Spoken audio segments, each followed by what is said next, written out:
terbang di dunia.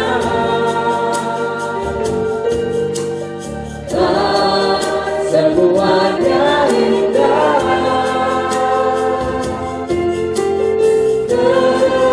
dan tak berhenti. Semua yang terjadi Di saat tak berdaya, di saat tak berdaya, ku berharap padanya. Tak pernah dibiarkan, yang percaya padanya.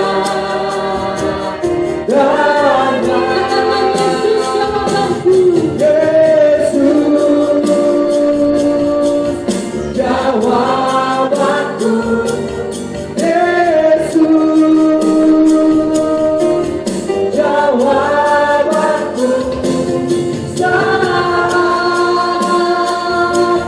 tiada jalan, hanya Kau jawabanku. Yesus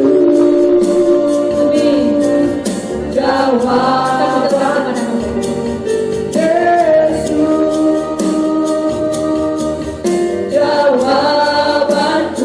jawabanku. Yesus jawabanku. Yesus ku percaya hanya Kau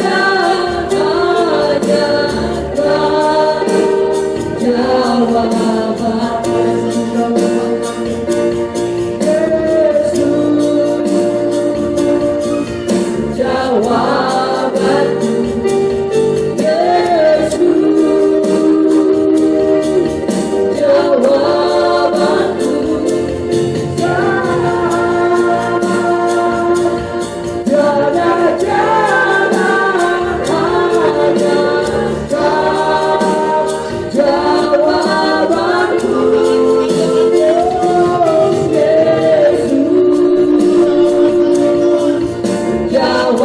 jawabanku. Yesus jawabanku. Yesus ku percaya hanya Kau jawabanku. Hanya Kau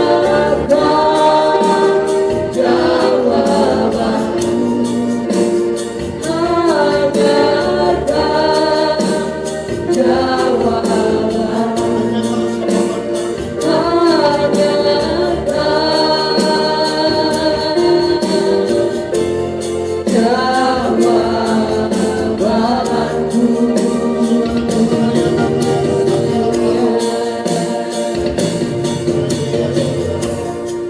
Sebab satu hal yang kami tahu Tuhan, bahwa hari ini Tuhan akan berperkenan kehidupan kami. Kami percaya firman-Mu hidup di dalam kehidupan kami Tuhan. Untuk itu kami percaya ada kemenangan, ada kuasa mujizat Tuhan. Hamba-Mu tetap berjanji di hadapan Tuhan. Hamba Tuhan dan jemaat Tuhan hanya firman Allah yang hidup, yang benar, dan yang sempurna yang hamba bagikan. Inilah firman Allah yang hidup, kami ingin mendengar di dalam nama Bapa, Putra, dan Roh Kudus, di dalam nama Tuhan Yesus Kristus. Dapat saya katakan amin. Puji nama Tuhan, haleluya. Apa kabar? Luar biasa, dahsyat, hebat, ajaib Tuhan kita. Amin. Puji nama Tuhan. Appreciate sekali saya dapat bertemu Bapak Indranas Gahu. Mungkin saudara sudah tahu beliau ini siapa, karena belum memperkenalkan diri secara detail. Pak Indranas adalah seorang advokat, seorang pengacara yang luar biasa. Saya kenal beliau beberapa case ya, dan integritasnya luar biasa, dan hari ini bisa berada bersama-sama dengan kita. Banyak hal yang saya dapatkan, kita sharing-sharing. Beliau juga adalah ketua umum dari Perada, perkumpulan pengacara advokat Indonesia ya. Wah, luar biasa sekali. Saya melihat ada visi dan juga ada misi yang sama. Sisa hidup kita ini bisa untuk membela orang-orang yang tidak mampu. Dan kemarin juga Pak Indranas bilang bahwa saya juga ada satu keinginan, kerinduan bisa belajar firman, bisa untuk belajar khotbah ya, firman, teologi dan lain-lain. Saya dapat satu ayat yang luar biasa pada waktu tadi Pak Indranas bersaksi kurang lebih sekitar 20 menit ya. Zakaria 1 ayat yang ketiga, ini ayat yang sangat penting sekali dalam kehidupan kita sebagai orang percaya ya. Zakaria 1 ayat yang ketiga, demikian firman Tuhan. Sebab itu katakan kepada mereka, beginilah firman semesta alam, kembalilah kepadaku, demikian firman semesta alam, maka aku pun akan kembali kepadamu. Firman Tuhan semesta alam, kembalilah kepadaku dan aku akan kembali kepadamu.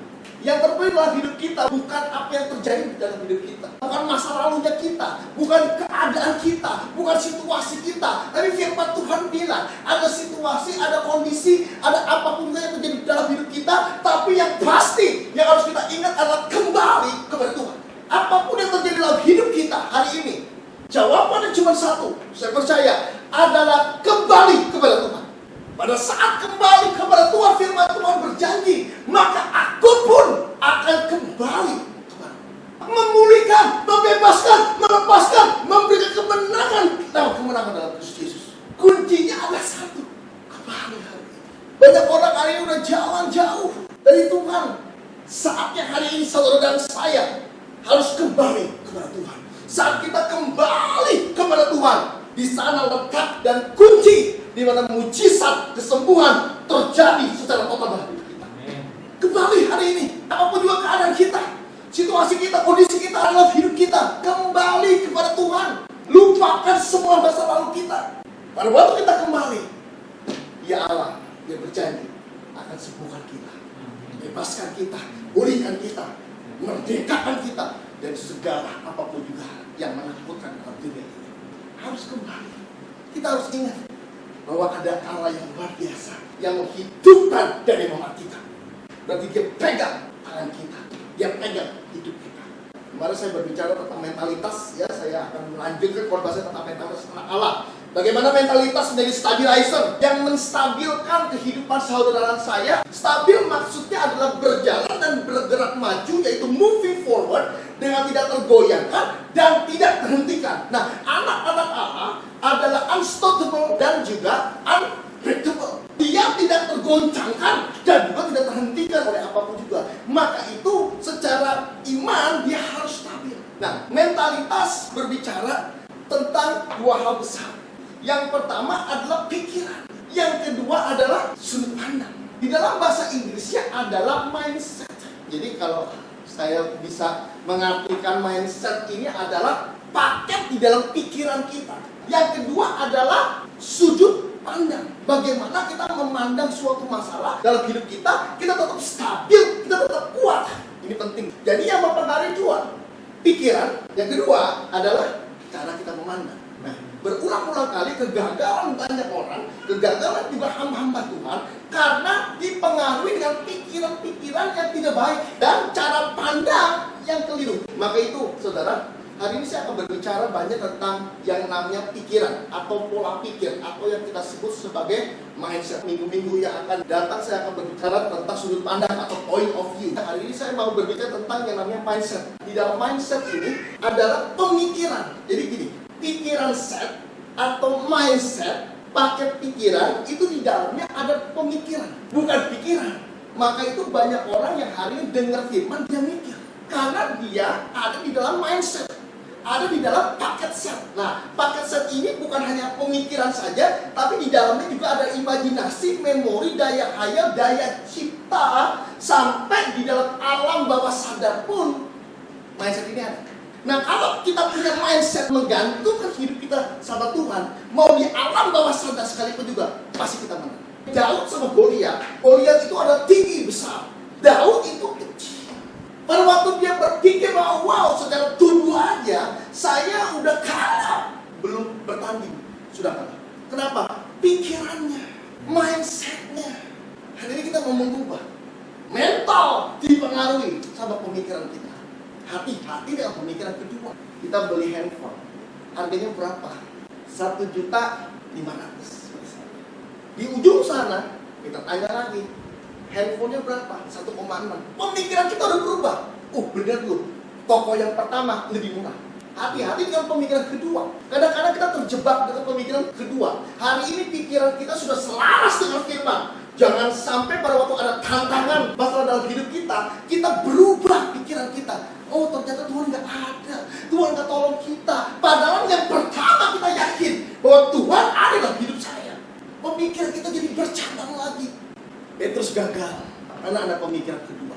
Yang pertama, dia bilang, guru sekali-kali kalau ada yang sentuh guru, salah. Pemikiran yang pertama luar biasa, diubah saat Yesus ditangkap. Dia takut karena Petrus mikir yang kedua.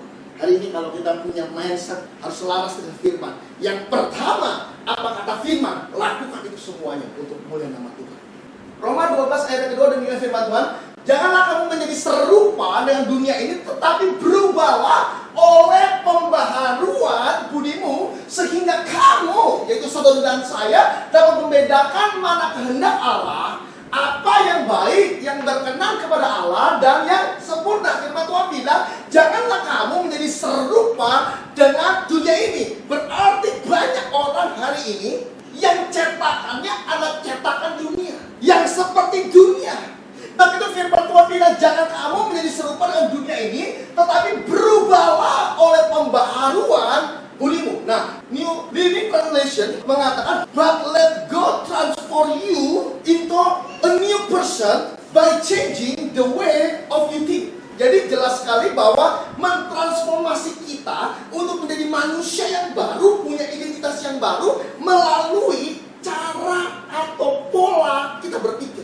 Tuhan sedang mentransformasi kita untuk menjadi ciptaan yang baru, punya identitas yang baru, dengan cara dan juga pola kita berpikir. Ini penting sekali dalam hidup kita. Saya percaya inilah bagian dari mentalitas. Cara kita berpikir itu akan sebagai driver yang mengendalikan. Dari pikiran kita, biasanya kita melakukan sesuatu. Jadi mentalitas bukan hanya sebagai stabilizer, tetapi juga sebagai suatu driver. Kalau kita berpikir takut, takut akan terjadi. Padahal takut tadinya masih ada dalam pikiran kita. Kalau kita berpikir mati akan terjadi. Ayub 3 ayatnya 25. Ya, demikian firman Tuhan. Karena yang kutakutkan itulah yang menimpa aku, dan yang kucemaskan itulah yang mendatangi aku. Jadi firman Tuhan bilang bahwa hati-hati dengan yang namanya ketakutan. Saat kita takut, saya mau tanya, takut itu di mana sih? Di pikiran. Kenapa saya bisa takut? Karena di dalam pikiran saya ketakutan itu. Di dalam mindsetnya saya ketakutan itu. Nah, kalau takut itu belum terjadi. Pas saya takut, aku gemuk saya. Saya lagi layani orang di Pontianak takut gemuk. Kamu makan dia, kurus luar biasa. Kemarin saya layani sama Pastor Joe melalui Zoom. Pentahiran melalui Zoom. Takut makan. Apa yang kita takutkan? Yang menjadi ketakutan saudara dan saya, itulah yang akan menimpa aku. Yang kucemaskan, itulah yang mendatangi aku. Hati-hati hari ini dengan ketakutan kita. Ketakutan yang di dalam pikiran kita. Jadi apa yang ada dalam pikiran kita, itu akan terjadi dalam hidup kita. Kalau kita berpikir bahwa saya bisa pasti. Kalau kita berpikir saya takut akan terjadi dalam hidup kita. Yuk hari ini yuk kita mau ganti mindset kita, pola pikir kita. Ketakutan bisa menimpa semua orang. Tapi hati-hati. Hari ini kita harus tahu bahwa ketika kita takut, ada sesuatu hal yang kita lakukan. Kita harus usir ketakutan di dalam hidup kita. Jangan disarfat ya, 1 Raja-Raja 17 ayat ke-7 sampai ayat ke-16. Tetapi sesudah beberapa waktu sungai itu menjadi kering sebab hujan tidak turun di negeri itu. Nah, berarti ini terjadi suatu kekeringan, suatu masalah, suatu problem, ada kekeringan dalam hidup kita. Jadi saya percaya bahwa selama saudara dan saya hari ini hidup, tidak mungkin tidak ada masalah dalam hidup kita. Masalah akan ada silih berganti. Masalah yang satu sudah selesai, akan masalah yang kedua. Masalah yang kedua sudah selesai, ada yang ketiga, ada yang keempat, ada yang kelima. Jadi selama saudara dan saya hidup hari ini, saya percaya bahwa tidak mungkin satu orang pun di dunia ini tidak ada masalah. Hidup kita aja penuh dengan masalah. Maka itu jangan cari masalah. Kita tidak mungkin hari ini bisa hidup tanpa masalah nih. Hebat luar biasa. Nah, orang yang kaya raya aja kayak model Bill Gates punya masalah. Tulis dalam koran Times, ketika ada uang jatuh 200.000, Bill Gates memilih tidak ambil uang itu. Detik dia ambil, nilainya 1 detiknya dia lebih dari 200.000. Ditulis di Times, menjadi masalah buat Bill Gates. Sampai mau ambil duit aja jadi masalah buat dia. Ambil duit loh. Kalau kita 200.000, ya ilah kita akan ambil. Bill Gates gak akan ambil itu. 200.000 dia gak akan ambil. Kalau 2 miliar dia ambil. Majalah Times bilang bahwa ini adalah masalah Bill Gates. Katanya, Bill Gates sombong, punya masalah jadi akhirnya. Padahal itu cuma masalah ambil duit. Simpel sekali. Ayat ke-8. Maka datanglah firman Tuhan kepada Elia, ayat ke-9. Bersiaplah, pergilah ke Sarfat yang jauh termasuk wilayah Sidon, dan diamlah di sana. Ketahuilah, aku akan memerintahkan seorang janda untuk memberi engkau makan. Jadi ada janda nanti yang akan memberi Elia makan. Ayat ke-10. Sesudah itu ia bersiap, lalu pergi ke Sarfat. Setelah ia sampai ke dalam pintu gerbang kota itu, tampaklah di sana seorang janda sedang mengumpulkan kayu api. Ia berseru kepada perempuan itu, katanya, cobalah ambil bagiku sedikit air dalam kendi supaya aku minum. Ayat ke-11. Ketika perempuan itu pergi mengambilnya, ia berseru lagi, cobalah ambil juga bagiku sepotong roti. Ayat ke-12. Perempuan itu menjawab, demi Tuhan Allah yang hidup, sesungguhnya tidak ada roti padaku sedikit pun, kecuali segenggam tepung dalam tempayan dan sedikit minyak dalam buli-buli. Dan sekarang aku sudah mengumpulkan 2-3 potong kayu api, kemudian mau pulang dan mengolahnya bagiku dan bagi anakku. Dan setelah kami makan, maka kami akan mati. Nah, orang yang punya pemikiran pendek, maaf, ujungnya mati. Ini janda di Sarfat, ketemulah sama Elia. Elia bilang, saya minta roti. Janda itu bilang, ayat 12. Perempuan itu menjawab, demi Tuhan Allah yang hidup, dia bersumpah, sesungguhnya tidak ada roti. Tapi Elia bilang bahwa ambil bagiku sedikit roti. Elia minta apa? Roti. Sama si janda. Janda bilang apa? Tidak ada roti. Ayat yang ke-12 jelas sekali dikatakan, perempuan itu menjawab, demi Tuhan Allah yang hidup, sesungguhnya tidak ada roti. Ini yang benar yang mana? Elia minta roti, si perempuan itu jawab tidak ada roti. Elia atau si perempuan? Yang benar yang mana? Si perempuan itu bilang tidak ada roti, tapi Elia yang ngotot. Dia bilang, aku minta roti. Perempuan itu bilang tidak ada roti. Elia, yang benar yang mana? Dua-duanya benar, tetapi pemikirannya berbeda. Si janda berpikir bahwa tidak ada roti karena dia melihat saat ini tidak ada roti dalam kenyataan dalam hidupnya dia. Setelah punya bahan untuk membuat roti, dia kumpulkan, bikin roti, dan habis itu dia mati. Tapi Elia berbeda. Elia belum lihat rotinya, tetapi dia tahu roti pasti ada. Dua-duanya benar, tapi mindsetnya beda. Mindset yang pertama, dia tunggu mujizat karena dia tahu Tuhan yang dia sembah adalah Tuhan yang dahsyat, luar biasa. Meskipun saat ini belum ada, Tuhan bisa mengadakan lagi. Janda itu bilang bahwa tidak ada roti. Kenapa? Kenyataannya tidak ada, kesembuhannya tidak ada, mujizatnya tidak ada. Kenapa? Karena dia melihat saat ini dan dia melihat keterbatasan dalam hidupnya dia. Elia melihat keterbatasan dalam hidupnya dia, tetapi dia tahu bahwa dia punya Tuhan yang tidak terbatas, yang bisa melakukan perkara yang dahsyat dan luar biasa untuk hidupnya. Dahsyat luar biasa. Kalau mau dibilang kesembuhan ada apa? Belum ada, Pak. Tapi kita udah tahu Tuhan yang kita sembah menyembuhkan, membebaskan kita. Anda tidak pernah bisa lihat hari ini kesembuhan ada, mujizat ada. Nyatanya memang masih sakit. Tetapi saya mau yakini kita, sudut pandang Allah berbeda. Pemikiran kita harus diubah. Tidak ada roti, kalau bisa ubah menjadi roti. Berarti apa? Mindsetnya kita berubah hari ini. Mindset si perempuan, selesai saya bikin roti, saya mati. Orang yang tidak punya pemikiran yang baik, mindsetnya buruk, ujung-ujungnya cuma satu, celaka, mati. Seperti begitu. Tapi kalau orang-orang yang percaya, dia tahu masih ada Tuhan dalam hidup saya, mindsetnya berubah. Kita ubah mindset kita hari ini. Bukan berarti maaf, ya tidak kelihatan, tidak ada sinyal, tidak ada ini. Tapi ada orang yang hubungin saya di Amerika, jarak sangat jauh sekali. Dia telepon saya angkat, halo, padahal apa? Saya cari kabelnya nggak ada. Mana kabelnya? Ada. Sinyal tidak kelihatan, tapi ada. Radio juga sama. Kita colok, kita setel frekuensi, Mana frekuensi? Coba kasih lihat saya frekuensi itu seperti apa. Tidak kelihatan. Wifi juga sama. Tiba-tiba ada BLCC wifi-nya. Loh, kita bilang kabelnya mana? Masuk dari mana? Nggak kelihatan, tapi bisa tersambung.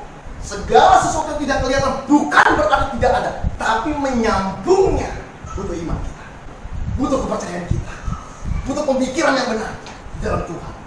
Kemarin saya besuk Ibu Li yang biasanya kalau duduknya di belakang saya, belakang pendeta tuh dia selalu dia duduk. Wah, dia drop, dia lumpuh, kropos tulangnya 3 kali.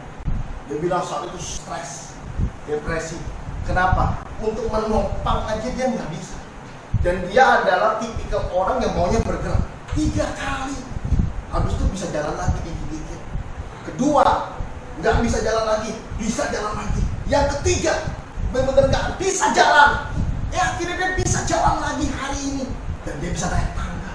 Bukan berarti tidak ada kesembuhan itu. Kesembuhan tetap ada dalam hidup kita. Tapi ada suatu proses. Ikuti prosesnya Tuhan. Jangan bypass. Banyak orang Kristen bypass. Tuhan sekarang nggak bisa ini. Saya ke alternatif aja deh. Alternatif itu siapa? Mbah Gondrong, dukun gitu. Yang hari ini tidak kelihatan. Bukan berarti tidak ada. Ada. Tuhan tidak kelihatan. Tapi kuasanya ada. Mujizatnya ada. Kalau enggak, mau buat apa kita memuji menyembah Tuhan? Kalau dia tidak ada, mau buat apa? Wasting time buat kita. Tapi karena kita tahu bahwa dia ada dan dia hadir, kita angkat tangan dan kita menyanyi buat dia. Kesembuhan juga sama, mujizat juga sama, pemulihan juga sama. Tetap bertahan di dalam Tuhan. Makanya firman Tuhan bilang, siapa yang bertahan, akan aku berikan mahkota hidup. Siapa yang bertahan, akan aku berikan kemenangan.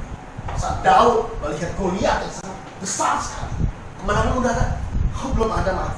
Perkataan Daud luar biasa, cuma dia bilang, aku datang kepadamu dalam nama Yesus. Simple. Daud nggak ngomong yang macam-macam. Goliat tinggi besar luar biasa. Mungkin dalam hatinya Goliat mau bilang, lu datang pakai nama Tuhan. Mana Tuhan lu? Tunjukin Tuhan lu. Tapi Daud bilang, aku mendatangi engkau dengan nama Tuhan. Dia ambil ketapel itu, alunkan, bras, kena jidatnya, bras, hancur Goliat. Goliat bilang, Tuhan yang mana kamu? Mana ada Tuhanmu? Hati-hati, Ben. Tunjukin Tuhan mana sembuhkan. Hati-hati. Mungkin saat ini dia tidak menyembuhkan kita, tapi bukan berarti dia tidak ada dalam diri kita. Dia selalu ada dan bersama-sama dengan kita. Itu yang harus kita percayai. Hati-hati dengan orang yang seperti itu. Firman Tuhan bilang, ngeri kalau jatuh dalam tangan Tuhan itu. Itu ngeri. Jangan. Maka itu orang-orang yang melakukan apapun juga, praktek-praktek spiritual, ya, dia melakukan santet lah, guna-guna, apapun juga, ngeri nantinya. Karena yang dia lakuin adalah kepada anak-anak Allah. 1 Raja 17 ayat 13. Ya, demikian firman Tuhan. Tetapi Elia berkata kepadanya, kepada siapa? Kepada si janda, tidak ada roti. Habis dari sini pun saya bikin roti nanti dan saya akan mati. Elia langsung bilang, dia langsung cut. Jangan takut. Ini penting buat kita. Jangan ada ketakutan dalam hidup kita. Kenapa? Karena ketakutan adanya di dalam pikiran. Elia belum lihat roti, belum lihat. Tapi dia tahu bahwa Tuhan yang dia sembah bisa bikin roti. Dia tahu Tuhan yang dia sembah bisa menyembuhkan, membebaskan, melepaskan dia. Dia belum lihat, tapi dia nguatin orang lain. Dia bilang, jangan takut. Pak, mama lagi ada di ICU, Pak. Dokter udah angkat tangan, Pak. Saya bilang yang pertama, jangan takut. Ada kekuatan yang baru yang masuk ke hidupnya dia.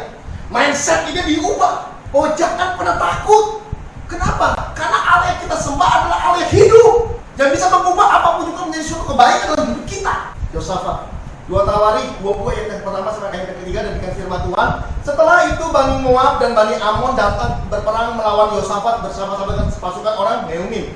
Ayat yang kedua, datanglah orang memberitakan kepada Yosafat, suatu laskar besar datang dari seberang laut Asin, dari Edom menyerang tuanku. Sekarang mereka di Hazizon Tamar, yakni En-Gedi. Ayat yang ketiga, Yosafat menjadi takut, lalu mengambil keputusan untuk mencari Tuhan yang menyerukan kepada seluruh Yehuda supaya berpuasa. Pada waktu itu ada suatu tentara besar yang mau menyerang Yosafat, dan saat itu firman Tuhan bilang bahwa Yosafat menjadi takut. Ada ketakutan dalam hidupnya Yosafat. Tapi dengan baik-baik. Lalu Yosafat mengapain? Mengambil keputusan dari Tuhan. Cari Tuhannya dalam hidup kita. Dengan kita mencari Tuhan, saya percaya ketakutan akan hilang. Kenapa? Karena kita punya Allah yang besar dalam hidup kita. Jangan pernah takut. Yang pertama kali, saya mau ingatkan kita, jangan takut. Yang kedua, mau ingatkan kita, cari Tuhan. 2 Raja-Raja 6 ayat ke-15 sampai ayat ke-17. Demikian firman Tuhan. Ketika pelayan abdi bangun pagi-pagi dan mereka keluar, maka tampaklah suatu tentara dengan kuda dan kereta ada di sekeliling kota itu. Lalu berkatalah budak kepadanya, celaka tuanku, apakah yang akan kita perbuat? Ayat ke-16, jawabnya, jangan takut sebab lebih banyak yang menyertai kita daripada yang menyertai mereka.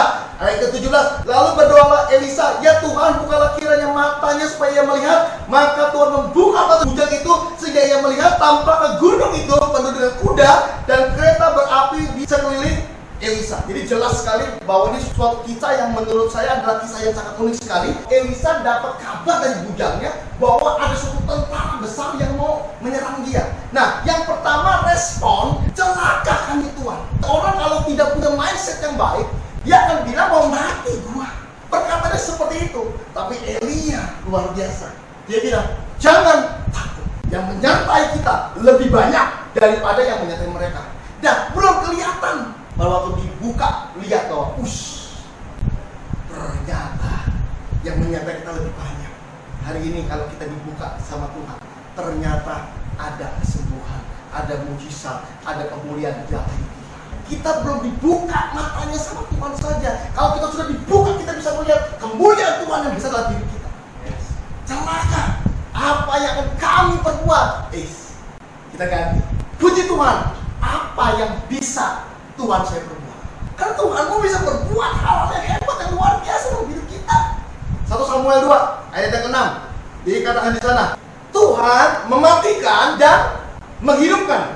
Ia menurunkan ke dalam dunia orang mati dan mengangkatnya dari sana. Firman Tuhan bilang bahwa Tuhan adalah Tuhan yang hidup, yang bisa menghidupkan dan yang bisa mematikan.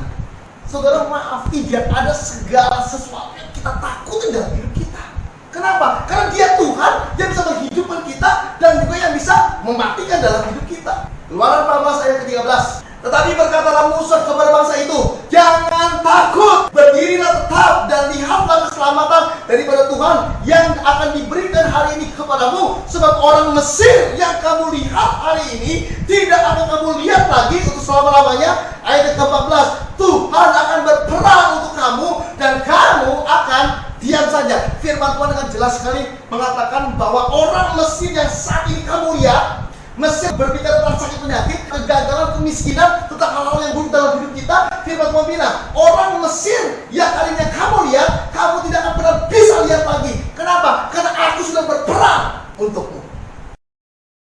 Yang pertama kali, firman dengan jelas sekali mengatakan, jangan takut, jangan takut, jangan takut, jangan pernah takut dalam hidup kita. Matius 10 ayat 28. Ya, demikian firman Tuhan.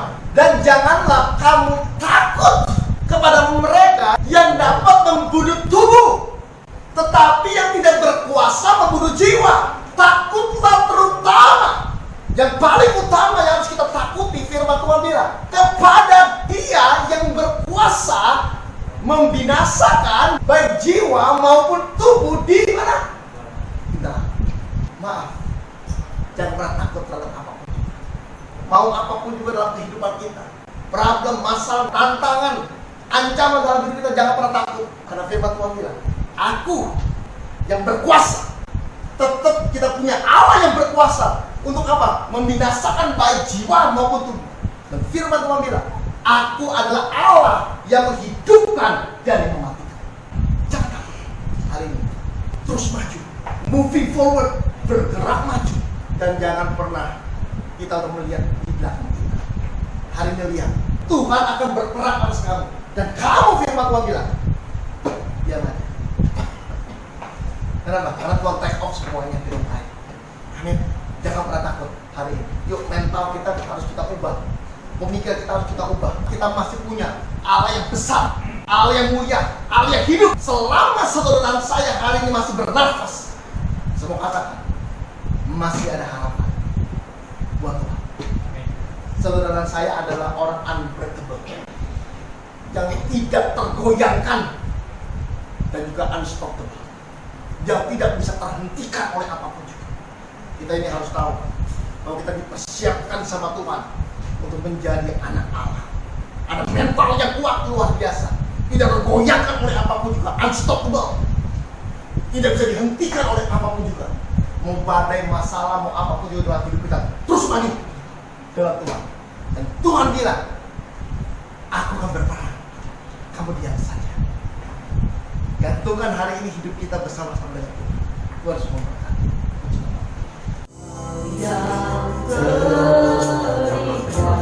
Kau yang terindah di dalam hidup ini, katakan Tuhan, Engkau yang terindah. Allah Tuhan yang seperti Engkau, bisa berkuasa penuh kemuliaan. Kau yang termandi